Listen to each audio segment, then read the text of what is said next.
পর্ব 613 প্রতিযোগিতা শুরু। নীল ইম্পেরিয়াল ক্যাপিটালে আসার পর এই প্রথম মুখোমুখি হয়েছিল অপূর্ব আর রৌনক।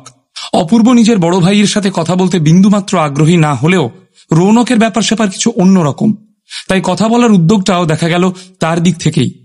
নীলের ঘটনাটা আমি জানতাম না, আর তুই সেই সুযোগে ওকে নিজের দলে টেনেছিস যাতে ভবিষ্যতে তোর সুবিধা হয়। বাহ, দুর্দান্ত। এখন তো মনে হচ্ছে আমি তোকে ভুল বুঝেছিলাম। সোজাসুজি কথা শুনিয়ে দিল রৌনক ধারা। তার দৃষ্টিভঙ্গি থেকে দেখতে গেলে নীল এমন একজন মানুষ যে সম্মান হারানোর থেকে মৃত্যুবরণ করাটাকেই অনেক বেশি এগিয়ে রাখতে, কিন্তু সে কিছুতেই বুঝতে পারছিল না যে নীল হঠাৎ অপূর্বর সাথে হাত মেলালো কেন। তোর যোগ্যতা নেই মানে অন্য কারোর যোগ্যতা থাকবে না সেটা তো আর নয়। আমার মনে হচ্ছে তুই আমাকে হিংসে করছিস। নিজের ভুরু দুটোকে কপালে তুলে বলল অপূর্ব। এই মুহূর্তে যেভাবে অপূর্ব তার দাদার দিকে তাকিয়েছিল তাতে মনে হলো যেন কোনো একটা শর্ত জিতে গিয়েছে সে। রৌনকের মুখের হাসি মিলিয়ে যেতে দেখে ভারী মজা পাচ্ছিল সে। লম্বা একটা নিঃশ্বাস নিয়ে মনের রাগ শান্ত করার চেষ্টা করল রৌনক। তারপর সোফার কাছে গিয়ে নিজের জামাটা একটু ঠিক করে নিয়ে সে বলল, ভাবিস না গ্রামের কোনো ছেলেকে ধরে এনেছিস বলে পার পেয়ে যাবি। তোর এখনো অনেক কিছু শেখা বাকি আছে। হয়তো তুই জানিস না, কিন্তু ছোটবেলা থেকেই তোকে আমার কেমন হনুমানের মতো মনে হয়। সারাক্ষণ শুধু এদিক ওদিক লাফিয়ে বেড়ানো ছাড়া আর কোনো কাজ নেই। তবে এবারে যখন লড়াই করতে শিখেই গিয়েছিস তখন মানসিক প্রস্তুতি সেরে রাখিস। পরের চালটা কিন্তু আমিই চালবো, আর জ্বলে পুড়ে ছারখার হবি তোরা দুজনে। কথাটা বলে অট্ট হাসি হেসে ঘর ছেড়ে চলে গেল রৌনক ধারা। অপূর্বর প্রতিক্রিয়া তার চোখে পড়ার কথা নয়। দাদার কথা শুনে অপূর্বর মুখখানা কেমন ফ্যাকাশে হয়ে গেল। এক ঝটকায় টেবিলের উপরে থাকা সমস্ত জিনিসপত্র ছুঁড়ে ফেলে দিল সে। তার বুকের ওঠা পড়া দেখলেই স্পষ্ট বোঝা যায় যে সে কতটা রেগে গিয়েছে। এদিকে প্রয়োজনীয় জড়িবুটি জোগাড় করার জন্য বেশ কয়েকটা দিন দাসবাড়িতেই কাটাচ্ছিল নীল। টানা কয়েকটা দিন চিলে কোঠায় কাটানোর কারণে কাজ শেষ করার পর সেখান থেকে বেরোতেই সূর্যের তীব্র আলো এসে চোখ ধাঁধিয়ে দিল তার। এমন সময় নীলের চোখ পড়ল মৈনাকের দিকে। সে বাগানের একটা কোনায় দাঁড়িয়ে রয়েছে। লম্বা একটা নিঃশ্বাস নিল নীল। মৈনাককে এভাবে এক কোনায় দাঁড়িয়ে থাকতে দেখে কেমন যেন মাথাটা গোলমাল হয়ে গেল তার। কয়েকদিন আগেই যে ছেলেটা নীলকে অপমান করেছে আজ তার বাড়িতেই বাসা বেঁধেছে নীল, কিন্তু মৈনাক এই সময় এখানে দাঁড়িয়ে রয়েছে কেন, তাও আবার একা? নীলের সঙ্গে দেখা করাটাই তার উদ্দেশ্য নয় তো? নীল নিজেও এখনো ঠিক এই কথাটাই ভাবছিল। এমন সময় হঠাৎ নিজে থেকেই তার দিকে এগিয়ে এলো মৈনাক। নীল কিছু বলার আগেই সে বলে উঠল, হাই নীল, তোমাকে সেদিন অপমান করে ফেলেছিলাম বলে কিছু মনে করো না, পারলে আমাকে ক্ষমা করে দিও। মৈনাকের মুখে এমন কথা শুনে হতবাক হয়ে গেল নীল। এই কি সেই ছেলে যাকে আগের দিন নাইট ক্লাবে দেখেছিল সে? এক সপ্তাহের মধ্যেই এতটা পরিবর্তন? নীল কোনো স্বপ্ন দেখছে না তো? মৈনাক যখন দেখল যে নীল কোনো উত্তর দিচ্ছে না তখন দাঁতে দাঁত চেপে সে আবার বলল, আমাকে ক্ষমা করে দিও নীল। কথাটা বলার পরেই নীলের পায়ে পড়ে গেল সে। অপ্রস্তুত হয়ে কয়েক পা পিছিয়ে গিয়ে সাথে সাথে মৈনাককে টেনে তুলল নীল। তারপর বেশ কিছুক্ষণ তার মুখের দিকে তাকিয়ে খুব অদ্ভুত গলায় নীল বলল, আরে মৈনাক, তুমি তো ব্যাপারটা একটু বেশি সিরিয়াসলি নিয়েছো মনে হচ্ছে। কথায় বলে, যতক্ষণ না উল্টো দিকের মানুষটার সাথে নিজেকে মোকাবিলা করতে হচ্ছে ততক্ষণ তার যোগ্যতার পরিচয় পাওয়া যায় না। আগের দিন রাতে ভুল আমিও করেছি, কাজেই ক্ষমা আমারও চাওয়া উচিত। তুমি কিন্তু এবার খামোখা বিনয় করছো নীল। আমরা দুজনেই যদি একটু পিছিয়ে যাই তাহলে কেমন হবে? সেই রাতের ঘটনাটা কিন্তু বইয়ের পাতা উল্টে দেখার মতোই। তোমার কি মনে হয়? শান্ত ভঙ্গিতে বলল মৈনাক। নিশ্চয়ই, অর্থপূর্ণ হাসি হেসে জবাব দিল নীল।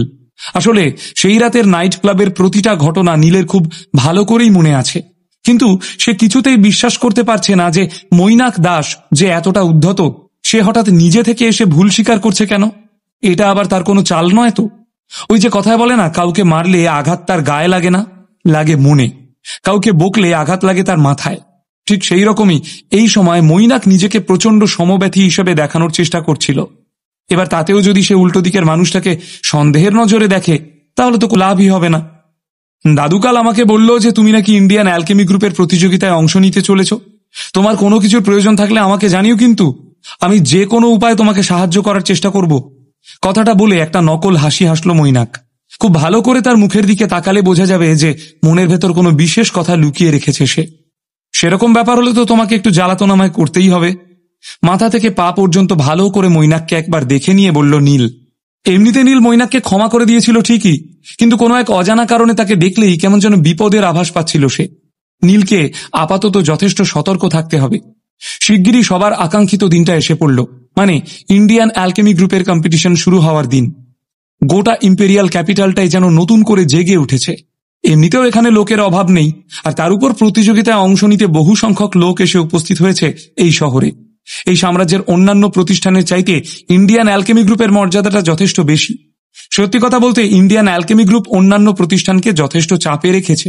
এই কম্পিটিশনে কত যে প্রোফাউন্ড রিয়েলম আর সেকুলার ওয়ার্ল্ডের লোকেরা লাভবান হয় তার কোনো হিসেব নেই। তবে এই প্রতিযোগিতায় অংশগ্রহণের ক্ষেত্রে সবার জন্যই নিজেদের দরজা খুলে রেখেছিল ইম্পেরিয়াল ক্যাপিটাল। প্রতিযোগিতার জন্য বেশ পাকাপোক্ত ব্যবস্থা করা হয়েছিল, কারণ ওষুধ তৈরি করাটা কোনো ছেলে খেলা নয়। অনেক বিপদের সম্মুখীন হতে হয়। একটা জড়িবুটি মাপে এদিক ওদিক হলে বা ওষুধ তৈরির পাত্রের তাপমাত্রা একটু কম বেশি হলেই যে কোনো সময় বিস্ফোরণ ঘটে যেতে পারে, আর যে কেউ আহত হতে পারে। তাই দর্শকদের বসার ব্যবস্থা করা হয়েছিল এতটাই উঁচুতে যাতে কারোর কোনো ক্ষতি না হয়। এই প্রতিযোগিতা চলাকালীন গোটা সাম্রাজ্যটা দুটো ভাগে ভাগ হয়ে গিয়েছিল। যেসব জায়গায় লোক সংখ্যা বেশি সেই সমস্ত জায়গাগুলোকে এই প্রতিযোগিতা স্থল থেকে দূরে রাখা হয়েছিল। সরকার থেকে ঠিক করা হয়েছিল যে পাহাড়ি অঞ্চলে কম্পিটিশনটা হবে, যাতে কোনো দুর্ঘটনা ঘটলেও শহরে তার কোনো আঁচ না লাগে। মজার কথা হলো, শহরের যে অংশে লোকজন রয়েছে সেই অংশের নাম হলো ইম্পেরিয়াল ক্যাপিটাল, আর যেখানে প্রতিযোগিতার জন্য নতুন করে সবটা ঢেলে সাজানো হচ্ছে সেই জায়গার নাম দেওয়া হয়েছে ইম্পেরিয়াল সিটি। অনেকদিন ধরে অনেক প্রস্তুতির পর অবশেষে উৎসবের মেজাজে মেতে উঠেছিল ইম্পেরিয়াল সিটি। সরকার থেকেই প্রতিযোগিতা দেখতে আসা লোকেদের থাকা খাওয়ার ব্যবস্থা করা হয়েছিল। সব মিলিয়ে একেবারে এলাহি ব্যবস্থা যাকে বলে। দর্শকের সংখ্যাও তো নেহাত কম নয়। পরিস্থিতি সামাল দিতে কড়া পুলিশ পাহারার বন্দোবস্ত করতে হয়েছিল সরকারকে। তোমাদের সব প্রতিভা দেখার জন্য আমি অধীর আগ্রহে অপেক্ষা করে রয়েছি। তোমাদের সকলেরই বয়স এখনো যথেষ্ট কম, আর ভবিষ্যতে ইন্ডিয়ান অ্যালকেমি গ্রুপের সমস্ত আশা ভরসা হলে তোমরাই। আমি শুধু এইটুকুই বলবো যে নিজেদের সর্বশক্তি দিয়ে মোকাবিলা করো। প্রতিযোগিতার পরে যেন কারোর মনে কোনো আফসোস না থাকে। সবার নজর এখন তোমাদের দিকে। সবাইকে শুভকামনা জানিয়ে এই প্রতিযোগিতা শুরু করছি। নিজের হাতে ধরে থাকা পতাকা নাড়িয়ে প্রতিযোগিতা শুরু করলেন ইন্ডিয়ান অ্যালকেমি গ্রুপের ভাইস লর্ড। ঘোষণার ঠিক পরেই আকাশে অদ্ভুত কিছু শব্দ শোনা গেল। আচমকা এমন ঘটনায় কেউই বুঝে উঠতে পারল না যে কি হচ্ছে আর কি করা উচিত। হতবাক হয়ে এদিক ওদিক তাকাতে লাগলো সবাই। তবে নীলের মতো আরো কয়েকজন ছিল যারা পরিস্থিতি বুঝে সরাসরি আকাশের দিকে তাকিয়েছিল। আকাশের দিকে তাকাতেই বেশ কিছু আলো নজরে পড়ল তাদের।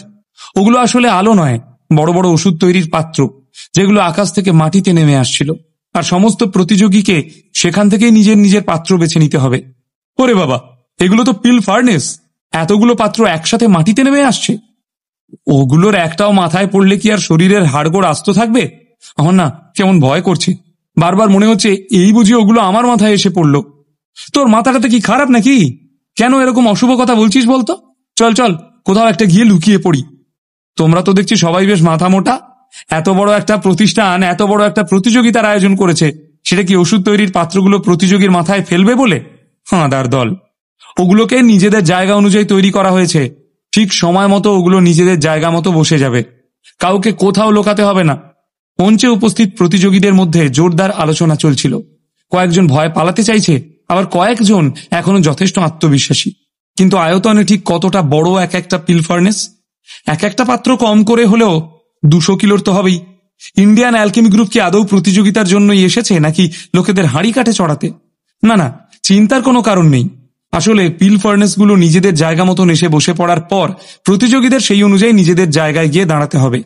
ঢং ঢং ঢং একের পর এক শব্দ শোনা যেতে লাগলো। এক একটা পিল ফার্নেস মাটিতে এসে পড়ার সাথে সাথেই বেশ শব্দ করে গভীর গর্ত তৈরি করলো। তাতে সারা আকাশ ঢেকে গেল।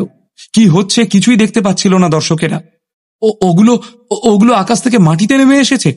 এতগুলো পাত্র একসাথে আকাশ থেকে নিচে এসে পড়লো, তাও আবার একদম ঠিক ঠিক জায়গায়। দারুণ ব্যাপার কিন্তু। ইন্ডিয়ান অ্যালকেমি গ্রুপের ব্যবস্থাপনা সত্যি দুর্দান্ত।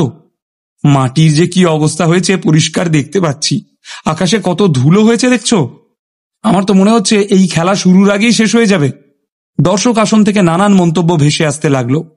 চারপাশ ধুলোয় ঢেকে যাওয়ায় আলোচনায় মেতে উঠেছিল সকলে। ইন্ডিয়ান অ্যালকেমি গ্রুপের ভাইস লর্ড বোধহয় ঠিক এমনটা আশা করেননি। চারপাশের পরিস্থিতি দেখে একটু অসন্তুষ্টভাবে মাথা নাড়তে লাগলেন তিনি। বেশ কিছুক্ষণ পর অবশেষে চারপাশ পরিষ্কার হলো। এতক্ষণে প্রতিযোগিতা মঞ্চটাকে স্পষ্টভাবে দেখতে পাচ্ছিল দর্শকেরা। মাটিতে গর্ত হয়ে যাবার ফলে অবস্থা একটু গোলমেলে হলেও পিল ফার্নেসের আঘাতে কেউই আহত হয়নি। সবগুলো পাত্রই যে যার নিজের জায়গা মতন বসে গিয়েছে। কয়েকজন প্রতিযোগী প্রথমে ভয় পেয়ে এদিক ওদিক পালিয়ে গেলেও সব শান্ত হওয়ার পর আবার ফিরে এসেছে তারা। কিন্তু প্রতিযোগিতা মঞ্চে প্রবেশ করার আগেই আয়োজকদের একজন বাধা দিল তাদের। যে সমস্ত প্রতিযোগী মঞ্চ ছেড়ে চলে গিয়েছিলেন তাদেরকে এই প্রতিযোগিতা থেকে ডিসকোয়ালিফাই করা হলো। কড়া গলায় ঘোষণা করলেন ইন্ডিয়ান অ্যালকেমি গ্রুপের ভাইস লর্ড, এটা কিন্তু ঠিক হচ্ছে না। হঠাৎ আকাশ থেকে কয়েকটা ভারী জিনিসকে নিজেদের দিকে নেমে আসতে দেখলে তো সবাই ভয় পেয়ে যাবে, সেটাই তো স্বাভাবিক। দয়া করে আমাদেরকে আরেকটা সুযোগ দিন, আমরা তো নিজেদেরকে প্রমাণ করার সময়ই পেলাম না। যাদেরকে প্রতিযোগিতা থেকে বাদ দিয়ে দেওয়া হয়েছিল হঠাৎই উত্তেজিত হয়ে চিৎকার চেঁচামেচি শুরু করে দিল তারা। ইন্ডিয়ান অ্যালকেমি গ্রুপের নিয়ম কানুনের ওপর রীতিমতো আঙুল তুলতে শুরু করেছিল তারা। তোমাদের এত বড় সাহস! ভয়ানক রেগে উঠলেন ইন্ডিয়ান অ্যালকেমি গ্রুপের ভাইস লর্ড। তিনি হাওয়ায় নিজের হাতটা একটু নাড়াতেই অদ্ভুত শক্তিশালী আভা বের হতে লাগলো তার শরীর থেকে। প্রচন্ড শক্তিশালী আভা অনুভব করতেই সেখানে উপস্থিত বাকিদের মুখের ভাব সম্পূর্ণভাবে বদলে গেল। সত্যি কি এই প্রতিযোগীদের বাদ দিয়ে দেওয়া হলো? নীল কি এদের হয়ে কথা বলবে? প্রতিযোগিতায় নিজের যোগ্যতার কি প্রমাণ দেবে নীল? নীলের বিরুদ্ধে কি পরিকল্পনা করছে মৈনাক দাস? প্রতিযোগিতা চলাকালীন কি বিভিন্ন রকম বাধার সম্মুখীন হতে হবে নীলকে? কি করতে চলেছে রৌনক ধারা? নীল আর অপূর্ব কি পারবে নিজেদেরকে